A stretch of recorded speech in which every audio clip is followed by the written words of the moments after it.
Yiha, yiha, plok kaplok kaplok blar. Selamat datang kembali di Gongwedia Movie Channel.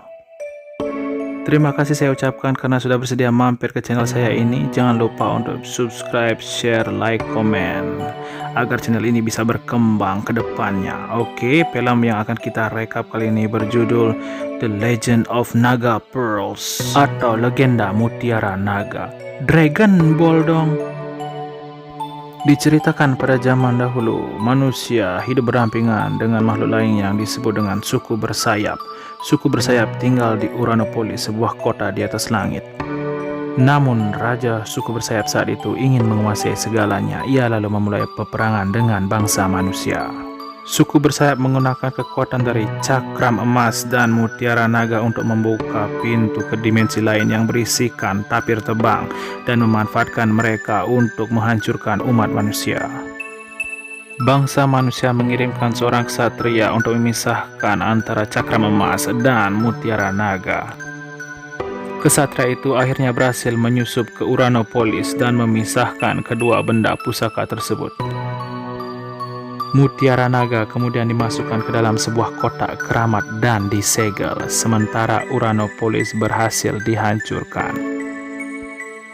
Pada peperangan itu, manusia juga menghancurkan bunga debu bintang, sumber kekuatan dari suku bersayap untuk menumbuhkan sayap mereka.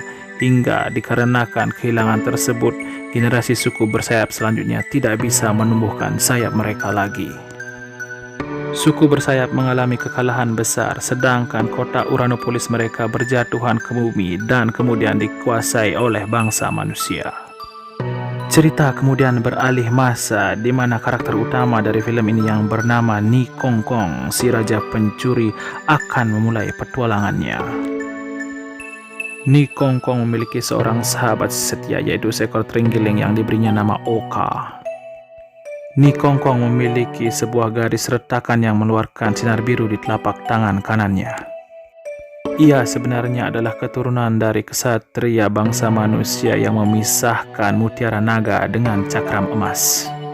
Namun ia tidak mengetahui akan hal itu, dan pada petualangannya nanti ia akan menyadari takdirnya.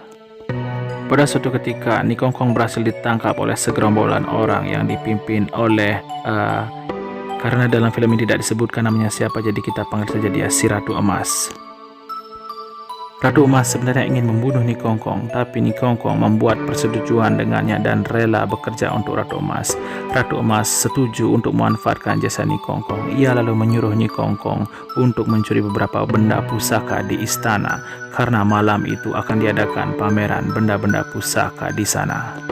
Sesampainya Ni Kong Kong di istana, rupa-rupanya telah terjadi perampokan dan pembunuhan yang dilakukan oleh orang-orang suku bersayap yang memiliki sisi jahat. Orang-orang suku bersayap ini masing-masing memiliki nama burung bangau, petir, badai, dan dipimpin oleh Xie Lian. Pada saat perampokan berlangsung, secara tidak sengaja Ni Kong Kong mendengarkan percakapan penting tentang benda pusaka yang berada di gunung bersayap. Xie Lian membunuh pangeran yang mengadakan pameran benda-benda pusaka tersebut dan mengambil cakram emas darinya. Kaisar dan putranya yaitu Pangeran Hurley sangat terkejut dan bersedih mendengarkan berita perampokan disertai pembunuhan tersebut. Kaisar lalu mengutus satuan elit khusus yang disebut Biro Harimau untuk menyelidiki dan menuntaskannya. Salah satu anggota Biro Harimau yang bernama Gaga, yang merupakan kakak kandung dari Badai, meminta izin dari Komandan Biro Harimau untuk bisa diizinkan turun menyelidiki kasus tersebut. Namun Komandan Biro Harimau tidak mengizinkan ia untuk diikut sertakan dikarenakan hubungan keluarganya dengan Badai. Gaga merupakan salah satu dari sekian banyak anggota suku bersayap yang memilih untuk berpihak pada bangsa manusia. Sementara itu, di tempat lain, Ni Kong Kong yang telah memasuki pegunungan bersayap berhasil menemukan kotak tempat disegelnya mutiara naga. Ini dikarenakan tanda bercahaya biru di tangannya memiliki keterikatan dengan mutiara naga tersebut. Tiba-tiba saja badai muncul di sana dan berusaha untuk membunuh Nikongkong, namun Nikongkong berhasil diselamatkan oleh Gagak. Beberapa saat kemudian pasukan elit biru harimau juga muncul di sana. Badai lalu melarikan diri. Sementara kotak segel dari Mutiara Naga diserahkan kepada komandan biru harimau. Gagak lalu menjelaskan kepada komandan biru harimau bahwa Mutiara Naga yang berada di dalam kotak tersebut merupakan senjata yang sangat berbahaya dan harus diamankan. Gagak dan Nikongkong lalu ditahan oleh biru harimau. Malamnya, Pangeran Hurley yang menyamar mendatangi mereka dan menanyakan keberadaan dari Xie Lian. Terjadi kesalahpahaman beberapa saat di antara mereka, namun pada akhirnya mereka memilih untuk bekerja sama agar bisa menemukan dan menghentikan niat jahat dari Xie Lian. Sementara itu, petir diutus oleh Xie Lian untuk mengambil kotak segel Mutiara Naga yang berada di biru harimau. Petir dan pasukannya membuat kacau di biru harimau. Pada saat terjadi kekacauan tersebut, Pangeran Hurley, Gagak, dan Nikongkong berusaha melarikan diri. Bahkan mereka berhasil membunuh petir dengan sebuah tipu daya. Mendengar kegagalan petir, Xie Lian lalu melepaskan serangga terbangnya untuk menyebarkan berita penangkapan Gagak kepada seluruh anggota suku bersayap dan juga untuk mengambil kotak segel Mutiara Naga darinya.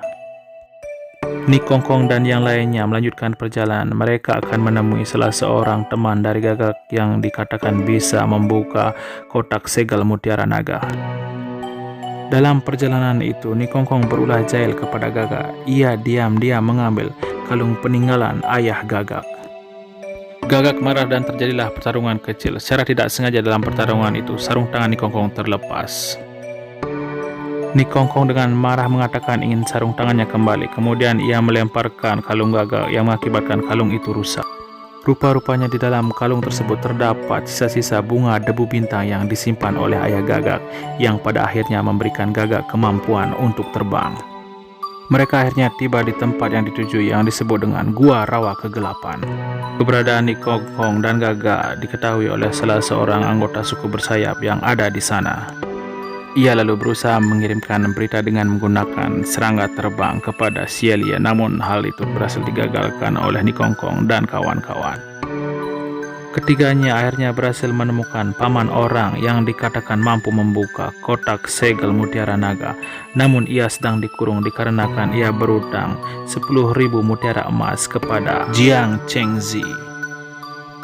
Nikongkong dan kawan-kawan lalu mencari cara agar mereka berhasil membebaskan paman orang. Gagak lalu ditugaskan untuk merayu Jiang Chengzi untuk melepaskan paman orang. Sementara itu, Pangeran Hurley malah melepaskan serangga terbang karena ia tidak sabar untuk segera menemui Xie Lian dan untuk membunuhnya. Gagak masih dalam tugasnya untuk merayu Jiang Chengzi. Ia kemudian diajak minum olehnya. Hal tersebut mengakibatkan tugas itu menjadi kacau dikarenakan Gagak memang tidak bisa minum. Secara tidak sengaja, Pangeran Hurley yang sedang duduk sambil memegang giok kerajaannya dilihat oleh Jiang Chengzi. Jiang Chengzi lalu berlutut dan mengatakan pada pangeran bahwa ia dulunya adalah pengawal kerajaan yang dipecat dikarenakan suka berjudi dan bermain wanita. Namun kini dirinya telah berubah. Ia bahkan rela mengorbankan nyawanya untuk sang pangeran. Paman orang akhirnya berhasil dibebaskan. Ia lalu membuka kotak segel Mutiara Naga. Dikarenakan serangga terbang yang dilepaskan oleh Pangeran Hurley, Xie Lian akhirnya berhasil menemukan Nikongkong dan kawan-kawannya. Terjadilah pertempuran sengit di mana Nikongkong dan kawan-kawan terdesak dan Mutiara Naga berhasil direbut oleh Xie Lian. Nikongkong dan kawan-kawan lalu mengejar Xie Lian. Mereka mengetahui bahwa tempat tujuan Xie Lian berikutnya adalah Uranopolis. Sementara itu di istana Uranopolis, pasukan suku bersayap telah melakukan penyerangan. Pasukan bangsa manusia dibuat kewalahan. Sementara Xie Lian memulai ritual pembukaan pintu dimensi lain yang disebut dengan mata langit. Nikongkong dan kawan-kawan pun tiba di sana dan mulai membantu. Gagak dihadapkan dengan adiknya di pertempuran tersebut. Sementara Kaisar dan Pangeran menghadapi burung bangau dan berhasil menundukkannya beserta pasukannya. Begitu pula dengan badai yang berhasil dikalahkan oleh Gagak. Sialian memasangkan mutiara naga pada cakram emas. Komandan Biru Harimau berusaha membunuh Sialian namun gagal.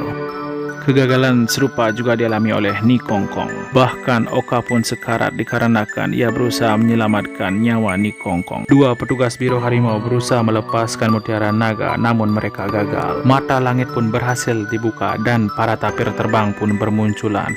Mereka membunuhi manusia dan menghancurkan kota. Gagak berusaha mengalihkan perhatian Sialian agar Ni Kongkong berhasil melakukan tugasnya melepaskan mutiara naga dari cakram emas. Saat berusaha melepaskan mutiara naga, Sialian berhasil menemukan kesempatan untuk bisa menyerang Ni Kongkong. Gagak dan Pangeran Herli berusaha menghalangi niat tersebut dan pada saat yang bersamaan Ni Kongkong berhasil mencabut mutiara naga. Mereka berempat terpental dan Sialian pun tewas sementara mata langit berhasil ditutup. Pangeran Herli akhirnya diangkat sebagai putra mahkota dikarenakan jasanya kepada kerajaan. Sementara Oka masih bisa diselamatkan dikarenakan ia sempat terpapar energi dari mutiara naga ketika mutiara naga tersebut dipasang pada cakram emas. Ni Kongkong yang sedari awal menaruh hati kepada Gagak akhirnya berhasil merebut cinta dari Gagak. Oke, sekian rekap film Legend of the Naga Pearls. Jangan lupa untuk selalu mendukung channel ini dengan cara subscribe, like, komen, dan share. Sampai jumpa lagi di rekap film selanjutnya hanya di Gongwedia Movie Channel.